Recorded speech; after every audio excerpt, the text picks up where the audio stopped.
We've been off for the last 3 months. We haven't filmed or done an episode for the last couple of months. Just moving into the building, like moving out of the North Campus and then moving over here.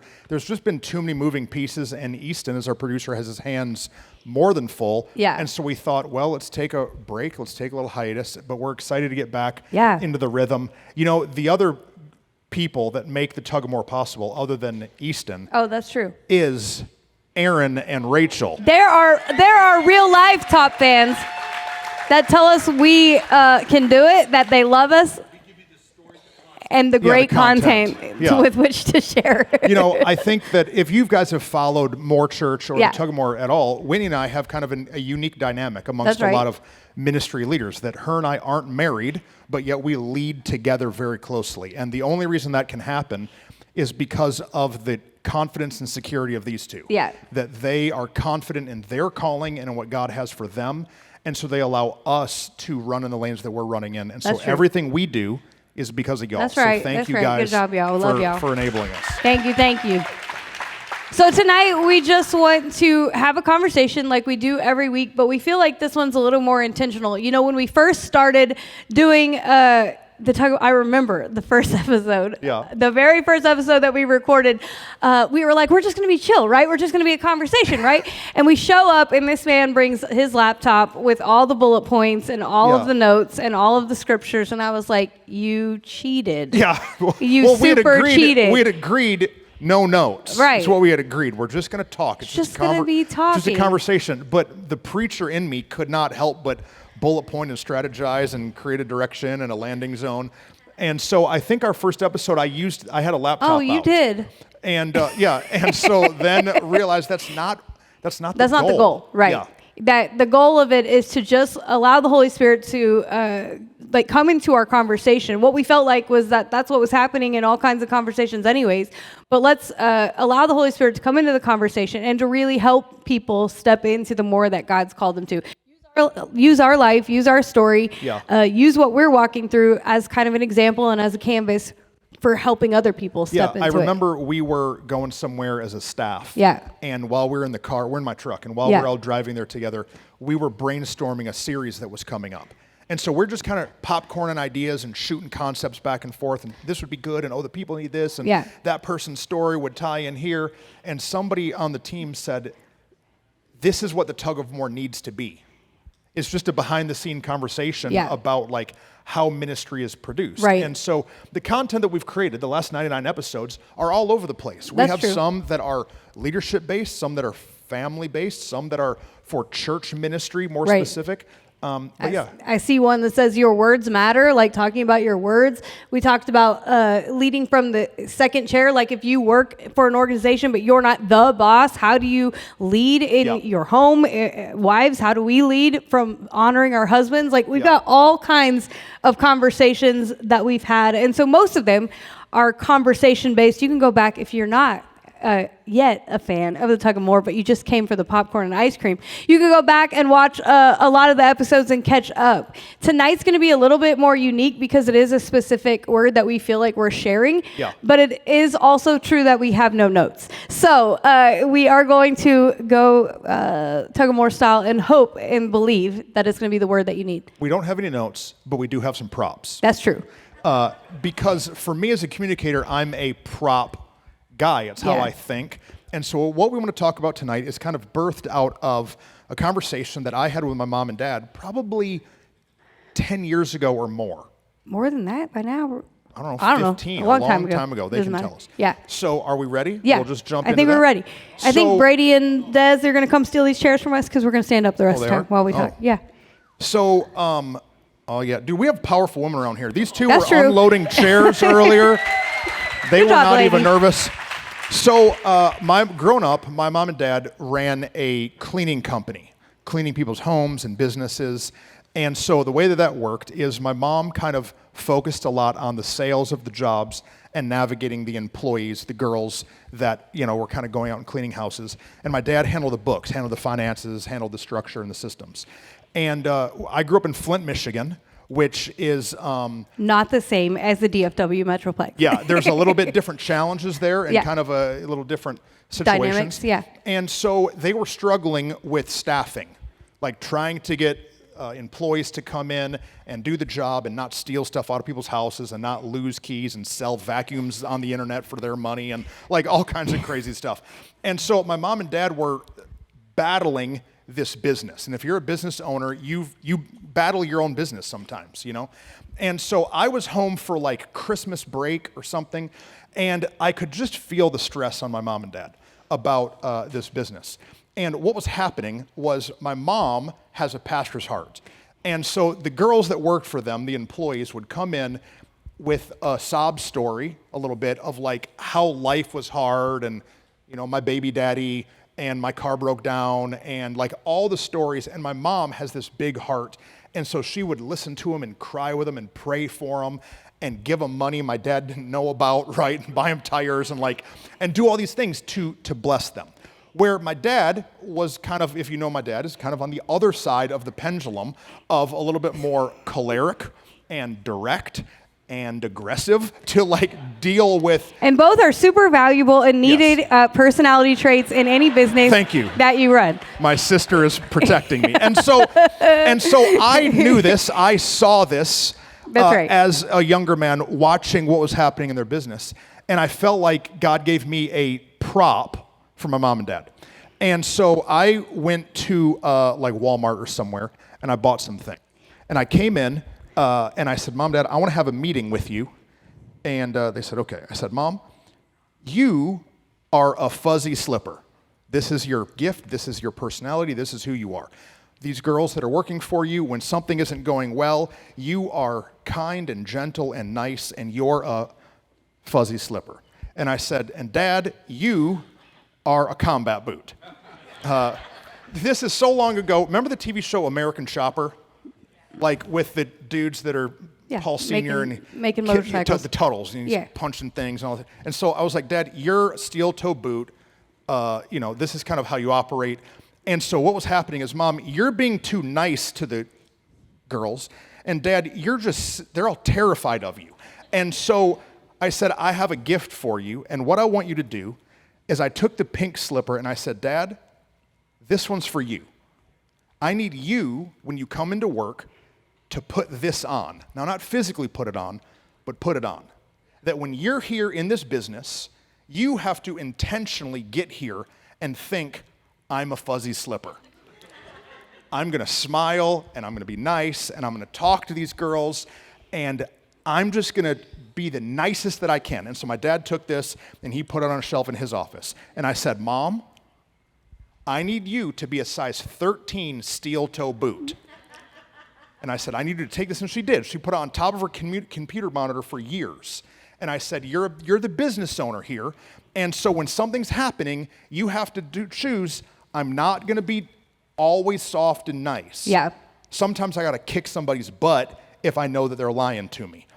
And this illustration is something that I gave them as a young man, but really is something that I remember for myself all the time. Yeah. Because as a leader, for me, right, I have modes that I would switch into more naturally, but I have to choose what I'm walking in. And the truth is that for each of us every day, if we're trying to step into all that God's called us to be, we have to be aware of the shoes that we're walking in. Right. That we have to be aware that every day we're choosing what shoes we put on.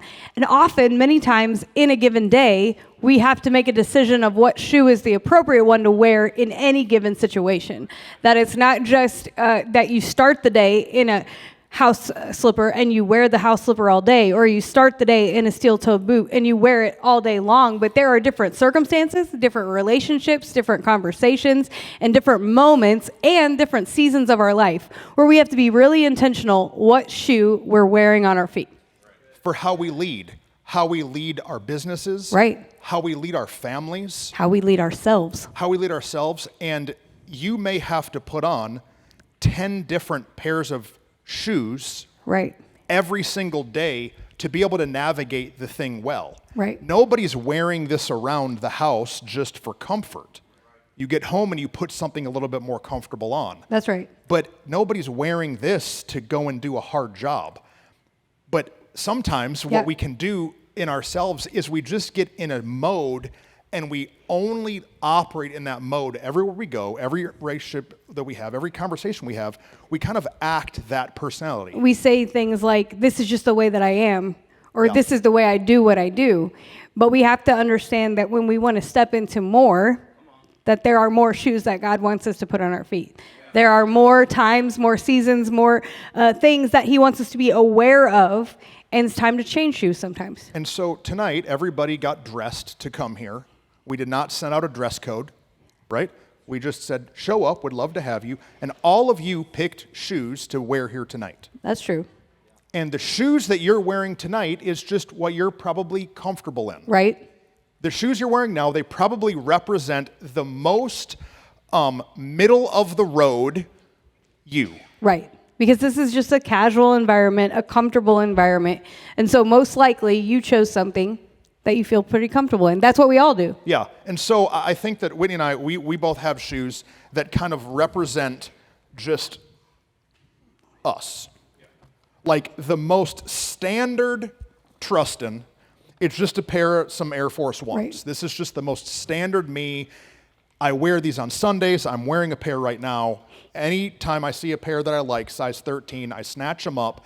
I wear them all the time. Right. And they kind of represent just who I am without any thought. Correct. That we most easily slip into our most comfortable pair, the ones that fit us like a glove, right? The ones we put them on, I know how it's going to feel. I know how long I can wear them before that one toe starts hurting, right? I know how well the shoes tie. I know all of how that mode is. And so these are going to be my go-to mode that I'm going to slip into at any given moment in any given circumstance, because that's just the way I am. Now, those shoes that Whitney just put up, What are you about to say about my shoes? they have not been worn in a marathon or across the landscape of India.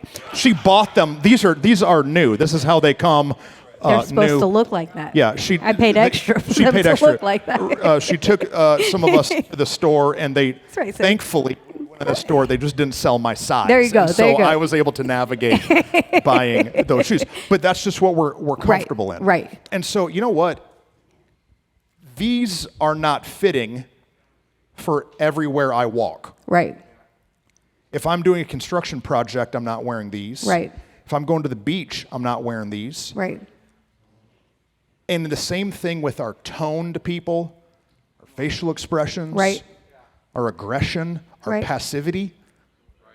We have to realize that we as human beings have to take some things off sometimes and have to put some things on to really get to more. And, you know, when I love these shoes, I wear these shoes a lot, but last week when my husband took me to Chicago, we were walking around a ton. I'm not going to wear these all day long. These shoes won't actually get me very far. And sometimes in life, our comfort mode, we think, well, these are the ones that we can just easily wear, but the truth is they won't get us very far. They'll just get us right where we are right now.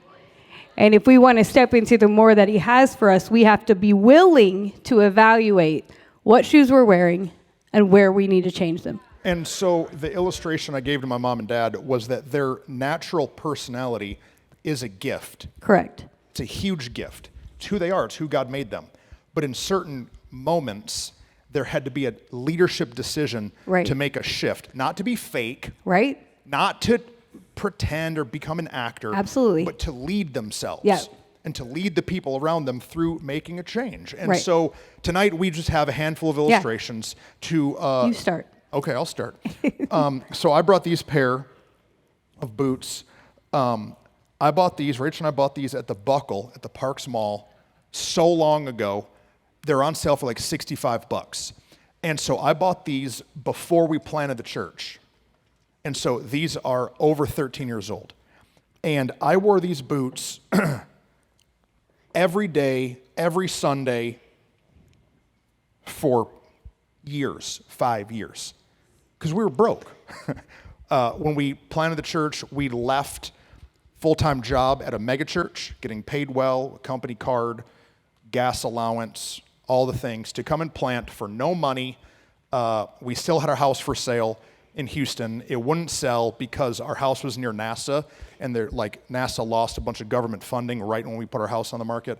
And so we moved back to the Metroplex to try to plant a church with no money. I didn't get paid anything, not $1 for the first year. And we lived with some friends, some like acquaintances. Distant friends? Yeah. Some like acquaintances that said yes. And we went from our 3,500 square foot house into a bedroom that we were sharing a bathroom with their 13-year-old daughter. And it was in Waxahachie. And so we were driving from Waxahachie to Mansfield, Arlington area every day. And so we didn't have any money. And so these were my go-to shoes. And I beat the junk out of these shoes. And they became my most comfortable shoe just because of like financial stress. I couldn't go and buy 8 pair of Air Force Ones and change them up when they got dirty. So these were I've polished these 100 times, and they were my comfort shoe. And there was a Sunday that a guy in the church noticed that my shoes were looking pretty rough, you know? And so he came up to me and he said, "Pastor, I have a gift for you. I noticed that your shoes are looking pretty bad, so I bought you another pair of boots." And I thought, well, that's nice. And so he bought me a pair of boots. Now, remember, I'm from Flint, Michigan. This was not something that I was accustomed to. And these are, I don't remember the brand name, but they're like a legit, I don't know. Do you remember, Aaron? Aaron didn't buy them, but they were some, I don't know. Ariats or, I don't remember. They were probably like $300 boots, I don't know. And so, yeah, no, Ariat, so out of obligation, maybe, and because these just looked so bad, I started wearing these. I'd never worn cowboy boots before, ever. And so if you start wearing cowboy boots, they're pulling the hair out of your leg, and then like you can't get them off to save your life. And so Dan Banks, Amanda's dad, bought me like this wood thing that I had to put my foot in, and like what? And so I started wearing these boots. But you were still wearing your white Hanes socks? Yeah, I was still wearing white Hanes. You didn't have cowboy boots on. I didn't know what to do, and so I started wearing these shoes. And you know what? They just really weren't me. Right. Somebody else put me in something that wasn't who I was. Right. And so, but because I didn't have any money to buy other boots and they looked better and they did the job, my wardrobe started to shift to match the thing that somebody else put me in. And so I'm now buying a bunch of pearl snap shirts. Y'all, you Texans know.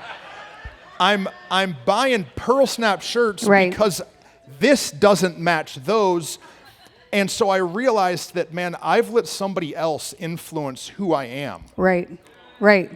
And how many times do we let somebody else influence something about us that starts to change a whole lot about who we are? Now, I'm not opposed to cowboy boots. I still throw them on every once in a while.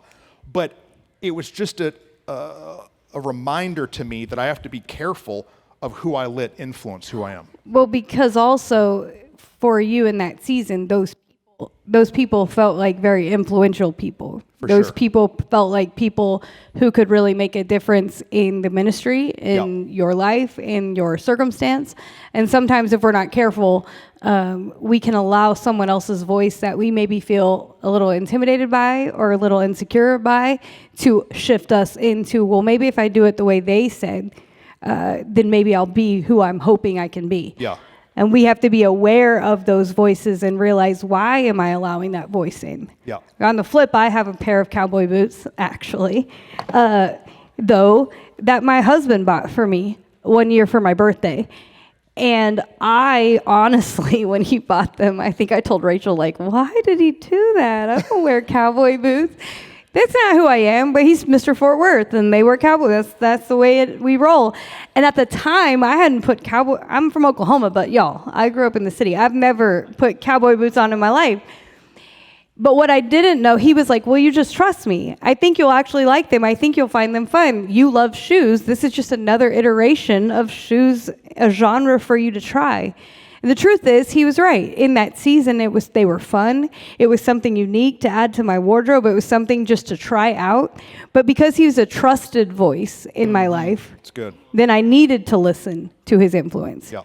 And so it's really important, because if we're not aware of who's speaking into us, then we may not know whether we should put the shoe on or not. But we have to be aware, who are they in my life? Are they speaking life, or are they speaking death? Are they someone that I aspire my life to be modeled after? Do they find themselves planted in God's house?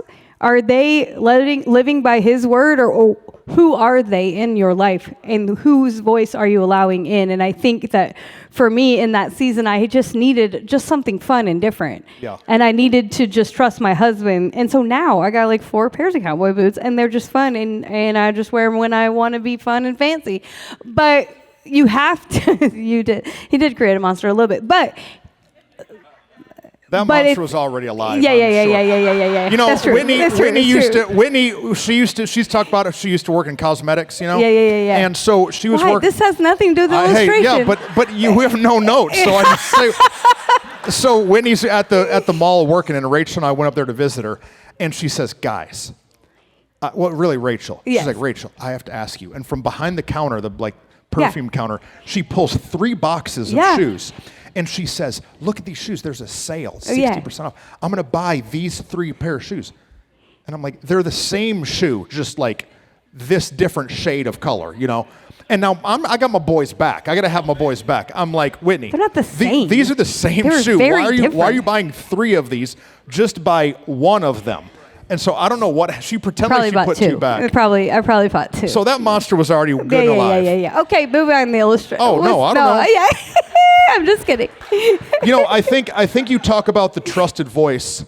I had for a long time wanted to buy some Timberlands, right? I'd always wanted some Tims, but never really felt like I could pull it off. Yeah. You know what I mean? Because that's kind of a different vibe, kind of a different personality. Now, I know that you might think this is a conversation about fashion. It's not about fashion. It's about seeing yourself properly and operating a different mode of leadership. Correct. I thought, I can't really pull those off. I'm not LL Cool J. I'm not that cool. I can't do it. And so I had been talking about buying a pair of Timberlands for like years. And then finally, the 4 of us, we were at a mall or somewhere, and Whitney starts saying, get them. Just get them. Just get them. And then she gets the guy, do you have these in his size? Yes. Get them out, try them on. She's like, you're buying them or I'm buying them. And yes. I don't even remember what happened. Y'all might have bought them. I don't remember. But. And so they forced me into this thing that every time I put these on, I remind myself, Truston, you're more than you think you are. Right. Sometimes we tell ourselves we can't do things because we think we're not good enough to do that thing. Right. I'm not cool enough. I'm not cool. I can't pull these off. Right. I'm not good enough to do that. That's not my thing. But did you know that God has more for you? Right. I'm not talking about fashion. Right.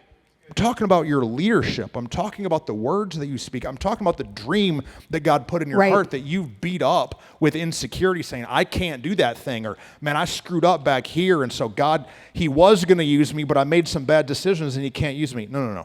You can pull anything off. Right.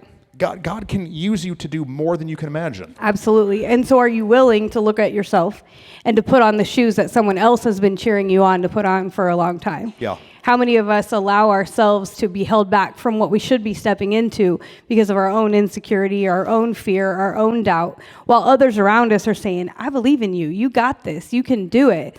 And our self-awareness has to allow ourselves to listen and to trust the voices around us, and to be willing to be vulnerable and transparent. It's part of who we are at More Church. It's part of who we are on the Tug of More, is that we're willing to be vulnerable and transparent with those around us, knowing that they can help push us sometimes into the more that we're a little too timid to step into. But you got to try it.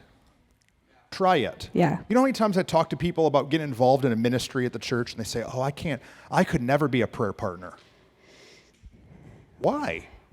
I could never be a life group leader. You don't want me to volunteer as a greeter. They wouldn't want me to help in kids. What?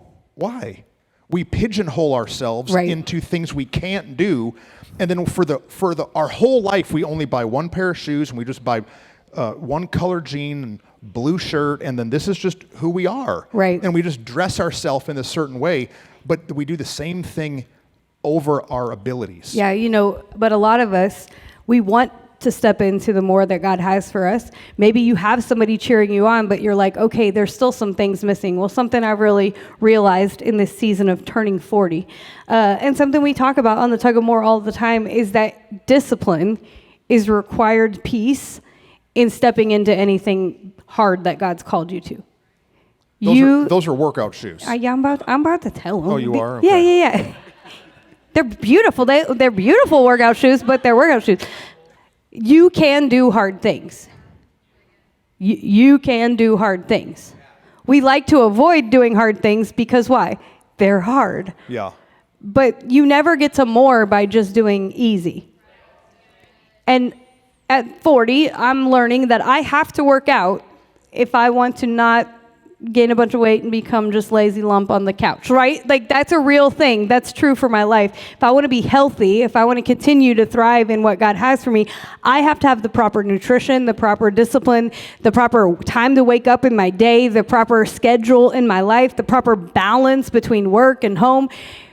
We have to be willing to be disciplined in our life to do the hard things that we know that God's calling us to. But it's not always fun. It's not always easy, but you can put on a fun pair of running shoes and get yourself excited about the discipline that God has for you, because on the other side of the hard is more. Yeah. On the other side of what is actually the thing you know you should be doing, but you just are like, I'll start Monday, is actually the more that God's calling you to, and that's that tension and fight.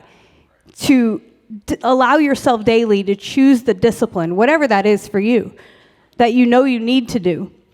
The thing you know that God's telling you to, the phone calls you're supposed to make, or the relationship you're supposed to have a conversation about, the situation at work that you know you need to go in and handle, whatever it is, the discipline to do it, it just starts with day one. The truth is, I can't run a half marathon like Brady is about to again. I can't yet, but I can run for 10 minutes. Right. And I couldn't run for 10 minutes like 2 months ago, right? And so, like, discipline starts with today and then taking the next right step tomorrow, just continuing to take it. Can I tell another story? Of It's course. going to embarrass you just a little bit. So you're going to anyway. I was at the gym like 2 months ago. Oh, yeah. And Whitney, she's there working out, and I go up to her to say good morning. Hey, good morning. It's like 7 It's my favorite thing whenever I'm like. And she is not happy that No. I have came and approached her at all. She's like, I see it on her face. She's like, I hate that you have came to talk to me right now. It's like, what? It's like, I can't breathe. My face is red. I'm soaking wet, like from sweat. Like, but that's what she said. She said, I'm sorry. See how red my face is from running, and I don't look really good. And I said, that's the goal. Right. That's what we're doing here. Right. If we come to the gym and you just look nice, I mean, if you're trying to find a man, then maybe that's the some of them women, that's what they be doing. Yeah. But that's the goal. Doing hard things means that you're gonna maybe look a little awkward. These are very different things. Correct. But like they serve different purposes. And so you can do something hard, man. And I know that we're equating that to fitness, but we might equate that to hiring another employee. Right. Or firing an employee, or putting a budget in your life. Yes. Or actually sitting down and having that conversation with your spouse that you know is going to cause another fight, but it's going to eventually lead you to the healing that you need in your marriage. So good. It's so good. Yeah. So you've got your running shoes, but I brought some running shoes. And so, sometimes you have to be quick in life. Yeah. You have to be willing to be agile. There's a lot of seasons that we like to be very firm and planted and stable. But sometimes, like this last couple years. 5 years. But during COVID as a church, we've had to be extremely agile. Right. Moving from the Matlock buildings, we went to Forest Service, we're out of space. Moving to the Pig, then the pandemic. Then we're out at the land. We're doing worship nights out at the land, and then we sell Matlock, and we get the North Campus, and then we sell the North Campus, and the land swap falls through, and then we start looking in Arlington, we find this place. Being agile is a big deal. Yeah. And I think that sometimes we just get so used to Monday, Tuesday, Wednesday, Thursday, Friday, Saturday, Sunday, just everything always looks the same, that when then a curve gets thrown into our life, we start tripping everywhere. Right. We have to be agile as men and women, as leaders. Kyle and I have started working out in the morning. This dude is killing me. He's got me doing burpees. Y'all know what a burpee is? It's just laying down and standing up. Over and over and over. That's all. It's like the easiest thing, but I am dying. I'm embarrassing myself in the gym. I'm gonna come talk to you next time you're doing burpees, and I'll feel better. He's got me doing weird stuff, And it's all agility training. And I heard a stat, it's not a stat, but I heard an idea once that it said really age is based upon flexibility. Age, they determine your age based upon your ability to be flexible. You know how older people will fall down? One of the reasons they fall down is they lose their agility. The flexibility and the mobility isn't there, so when they're tripped by something, then they just fall. And as leaders, as men and women, we have to stay flexible. We have to stay agile to change. Right. I don't know what the world has in store for us. It's not looking great. There's an election coming that's going to be fun, right? Like, dude, what's going on in the economy? We don't know. But the more agile we're able to be in our mentality, correct, the better it's going to be for us. So we're not getting tripped up all the time. No, we have to be willing to change. And I think that's something that is super important if you want to step into more, that we have to be willing to shift and to alter and to recognize when things aren't working. You know, for me, these shoes, when I worked in cosmetics, these are probably ones I bought when they were on sale. Sometimes, though, when we step into something new and we step into a new role, we think we need to shift into something that is like tough and strong and powerful and mighty. And for me, this symbolizes what I've in seasons have thought when I stepped into different leadership moments that I needed to be. If you can't see, there's like some spikes on there. There are spikes and pearls and like, it's kind of like the spurs, but in a heel form. Yeah. And what I didn't realize, though, in some of those seasons when I put on these tough shoes, is that some of those spikes, I remember one time walking through the mall in these shoes and kicking my heel accidentally and cutting it, and it actually started bleeding. And what I didn't realize in some seasons of my leadership, whenever I felt like I needed to put on the tough shoes, is that I was cutting myself and I was cutting other people around me because of the shoe that I thought I needed to be wearing. And like you said, they're different, but they look the same, but they're actually different. What I needed to do... You set me up for it. It was pretty good. What I needed to do was to just slightly shift. Dude, slightly shift is so good. Just slightly shift. Not full pendulum swing from nice to big jerk. Right. But to just take the spurs and the pearls off and to realize that's just causing damage. Good. To look at the damage that I'm causing, the words that I'm saying, the actions that are not helpful, that are painful, and to just shift into something that actually is way more comfortable for me and way more comfortable for the people around me and still allows me to be fully who God's called me to be. Yeah. So often when we step into something more, we think we have to change everything about who we are. That's not true. We just have to be able to slightly shift and say, hey, God, what is it that I need to change? Yeah. And what is it about who you've created me to be that I need to use in this season to be all that you've called me to be? And allow ourselves to make that shift. Yeah. No, it's That's super all. important. And I just think of these as such a great example of what we're talking about here. That they're both, necessary is maybe a stretch. But to me, they're necessary. No, but I'm saying like they're both necessary. Yeah.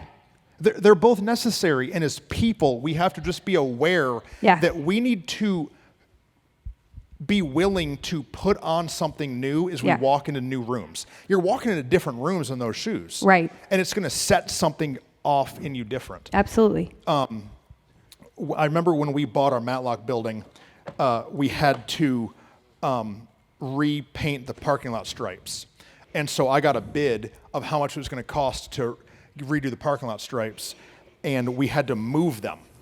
And it was crazy expensive to get the old stripes sandblasted off the parking lot. And so I was like, no, this is crazy. I can do it. So I went and bought a high-pressure power washer, which we still own, the church still owns, and it was one that you could add aggregate into, and it would spray it and power wash it. And so I bought these, and I power washed the parking lot for myself and saved us a bunch of money, and that was dirty work. Dirty work. I was covered in sand. I was sore. But sometimes we have to be willing to get dirty. And I think that we live in a world of comfort We try so hard to be comfortable all the time, but sometimes if you're not getting sweaty, you're not going to really make any progress. I had a pastor tell me once, he said, Truston, if you're ever too big to move chairs, you'll be too small to preach to giant rooms. We have to be willing to do the dirty jobs. You know, one of my favorite things here at More Church is that we have millionaires that will move golf carts. We have wealthy men that own businesses that will hold a sign and wave at the door. We have smart women leading companies that will bounce a baby on their knee. Right. We have people that are like their capacity is way greater than what they're willing to do. But I think that all of us should be willing to get in the mud every once in a while and Absolutely. do something that's not real glamorous. Yeah. Jesus hung on a cross, naked, beaten, and bleeding. Jesus wasn't afraid to put himself in a compromising position for the greater good. And I think that we have to be willing to get out of our comfort zone for the greater good. You know, what I think about is that when we went to start walking land, you also wore those shoes. Yeah. And there's lots of times in our life when we're doing hard jobs and difficult seasons and stressful circumstances, and we feel like, yeah, I'm more than this. But what's true is that a lot of what we're learning in those seasons, we're going to take into next seasons. Yep. And if we're not willing to evaluate and understand, hey, this season is important, I'm going to learn everything I can right now where God has me, even if it's not the place that I actually want to be, then we may miss something very valuable that we need with us in the next season when he starts having us walk through new circumstances, new locations, new places. It's super important. It's good. When you're talking about work, though, man, it can be real easy to stay in that mode and to never actually stop and rest. A few years ago, in a season, where we'd been just running like crazy, we went on vacation, and I walked by this jewelry store. See, it is all about that for me, I guess. Okay, but I saw this flip-flop in the necklace in the window, and it hit me like really, like in my spirit. And God was like, hey, Whit, you need to start putting on some flip-flops in your life. Because you can't run hard in a flip-flop. Yeah. You can't climb a mountain in a flip-flop. You really can't do much other than like walk to the beach or like walk maybe around the mall for like one lap. That's about all you got, right?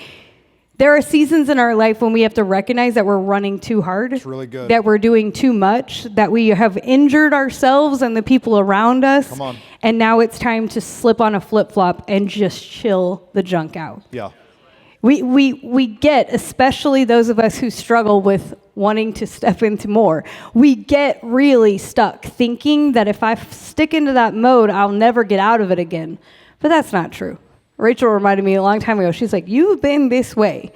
At that time, like 35 years. It's going to take a whole lot for you to completely shift to be somebody else. But we must allow ourselves to abide, to slow down, to stop, and to actually just walk like flip, flop. Like there's a rhythm to it. It sounds silly. Like I can remember as a kid thinking how cool it sounded when I got those Steve Madden black. Remember those with you could walk in them? Like that was, you flip flop. That's how cool you sounded, right? But there is a rhythm to the rest that God wants in our life, and like it's part of more. Yeah. It's not like what you get after more. It's what you have to operate from. We've learned it so much over the last several years that we have to operate from rest, not work ourselves to finally get rest. Yeah. And in our life, there's plenty of seasons in mine that I've had to stop and go, whoa, I am doing too much. Yeah. I am giving too much. I'm bleeding, they're bleeding, everybody's bleeding because I've just been running and not stopping long enough to just put on a flip-flop and chill out. Because if all we do is wear the combat boot, right, or the running shoe our whole life, then we just leave dead bodies in our wake. Because people can't keep up. Yeah. And it's just too hard. And so sometimes the people we're leading need us to just relax for a minute. Yeah. Guys, it's been a hard couple years. Right. Take a break. Take a vacation. Take some time off. Right. Like, don't come to church on a Sunday. Like, I know that sounds backwards. I was like, wait a minute, don't tell him that. No, I'm saying like, if you're the kind of person that's working 80 hours a week, right? And you've got 3 hobbies, you're on 4 softball teams, and you coach your kid's soccer thing, and like you've overcommitted yourself, but like you're not sleeping, find something somewhere to like take a break. I don't mean don't come every Sunday. No, just one. I mean like just one time. Take a moment to honor the Sabbath enough. Yeah. To learn to decompress. Right. If the only window you have to learn that lesson is on a Sunday, I'd rather you take it on a Sunday to learn that lesson and allow God to bless you and help you slow down so then you can run again. Absolutely. So good. I've got a similar one, the man version, right? Some Crocs. This is not the man version. It's not the man version? It's a different level of shoe. This is a whole other level. This is a whole other level of slow down. But it's not only slow down, it's also like, I don't even care what you think at all.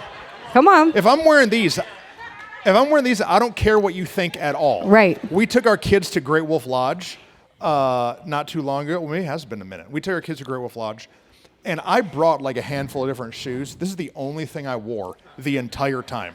You know why? I don't know none of those people. I went the first day, I didn't see none of y'all there. I was like, dude, I'm wearing shorts and no shirt and some bright yellow Crocs. I don't give a crap about none of these people up in here. And I think that we need to have that every once in a while. Right. That we're just flip-flopping. We don't care. Right. We can live our whole lives trying to look polished, like put together, and is my shirt ironed, and like, do my clothes match? And every once in a while, you need some busted-looking Crocs that your kid put a Superman logo on because he likes it, and so you're like, whatever. Get some yellow Crocs in your life. Super good. These are my party shoes. Oh, wait, I got some party shoes. I'll raise you some party shoes. Oh, okay. Different kind of party, I guess, but still. Yeah. Different kind of party. I bought these, actually. I wore them to Mason and Destiny's wedding for the first time. And their wedding was actually something very special. It was. And their parents are here, so I'm going to probably cry, sorry. Because there was so much freedom and healing and peace and joy. I've never been to a wedding that I felt just so much love and like, thank you, Jesus, for who you are and what you do. Yeah. And then, after the beautiful speech Walter gave and all the incredible stuff that really happened, and you danced with her, and it was just the whole thing.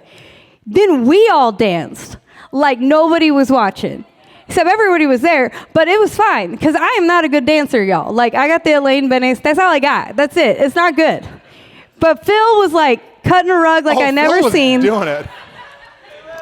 And we were just dancing and having I'm telling you, the time of our lives. Like, most of the time, oh yeah, and no one's like drinking and drunk and crazy. Like, that's not happening either. That's the best part of it. It was just holy fun. And when we left, it's funny because when we went there, I told Aaron, like, yeah, because I got the honor of officiating. It was really wonderful. And I told him. So I just got to go and watch, which was great. Yeah, it was also great. I told him, like, we'll just stay, and like they'll cut the cake, and then we'll probably go home, I don't know, around 10 or so. It'll be great. And that's not at all what we all stayed till the very end because it was so much fun. And sometimes in life, you have to recognize it's time to dance like nobody's watching. Mm-hmm. That you've gone through a hard season. You've overcome what the enemy was trying to like take you out. He didn't take you out. And he ain't gonna take you out. That's right. He didn't take us out. And so we need to dance. We need to celebrate. Just like you talked about on Sunday, we need to be like David, like totally undignified before the Lord and before the people in our life that are cheering us on. And I've found that if we miss the celebration, then we miss the miracle in the moment. Right. And it makes it really hard to step into the next more that God calls us to. Because there's always more, y'all. We know this. Yeah. But we have to be willing instead of just stopping. What do we always say? We believe there's more, so we ask what's next. Yeah. But the double-edged sword of that is if you don't stop to celebrate and to dance and to just have fun, then you'll just always be asking what's next. Yeah. And you'll never look at how far you've come. Yeah. And so put on some party shoes and yeah, have fun. Okay, you talk about your shoes. No, I mean you said it great, but I think that the thing about putting on the party is it helps change your attitude towards things. Like if I wear these, come on. I can't take myself too seriously, you know? Right. But I think as a man, sometimes it's real easy to take yourself real powerful. Yeah. In control, in charge. But like, come on, man. Like, we're all just 12-year-olds with a little bit more money. Like, right. We're like, literally seriously, true. that's all adults literally are. True. Like, and so when I saw these at the store, I was like, I have to get those because I would never buy those. I'm going to get them because I wouldn't ever wear them. Right. But I need to. And so sometimes, like if something's real heavy here at the church, or like if we have a really long day full of meetings, and I'm just like kind of, you ever had those days you just don't want to go to work? Us too. Yeah. Right? It's just that I have to get up on a platform and preach, right? And smile. So like, yeah. Sometimes I put those on because it just reminds me I get to choose my attitude. Right. I get to put on the party. We say that here at More Church, we're party starters. Yeah. We're party starters on earth so we can start parties in heaven. And some days you don't feel like starting a party. Right. But you know it's important. That's right. So put the goofy shoes on. Put the goofy shoes on. Yeah, Come it's on, so good. That's good. Up. How many you got left? I've got none. I'm done. You're done? Yeah, well, I've only got my leftovers. Oh, okay. I have one last one then. Yeah, it's two, but it's one.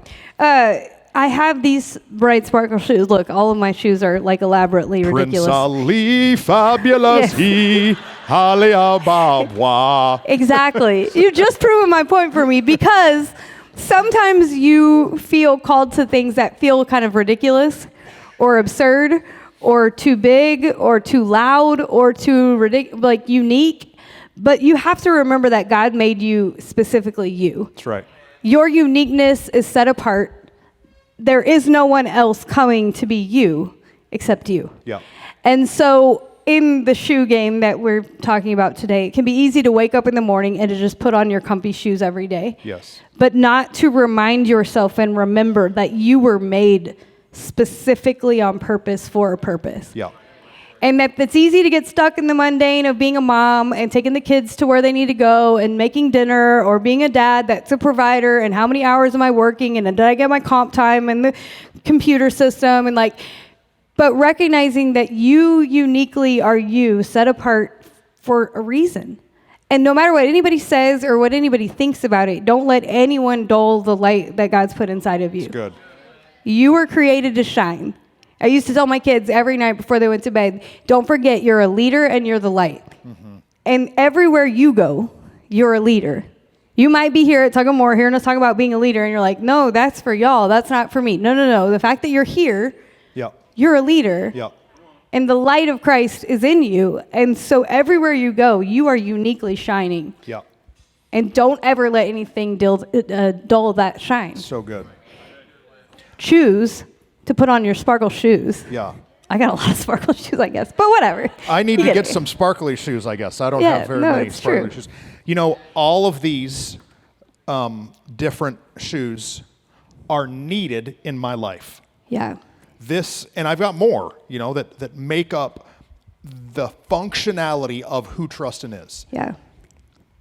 You need to see the things that you need to be putting on, and not just so comfortable in the mundane, everyday actions. Put something new on, put something fresh on, not in fashion, in attitude, in confidence, in personality, in tonality with people. If you're kind of a quiet, shy person, step out in faith. Beth Horton, my friend Beth. She's right there. Beth? She's right in front of you. Beth, I love Beth. You know, Beth, Tim used to joke that Beth would never get on a stage, you would never have put a microphone in her hand. But you know what Beth does? How many of you ladies have heard her speak at the women's stuff? Yeah. Do you know why?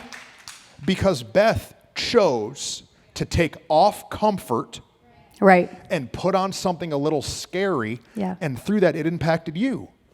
Yeah. It impacted you. Beth is an example of putting something new on. And so we all have to look at ourselves. What are we most comfortable in?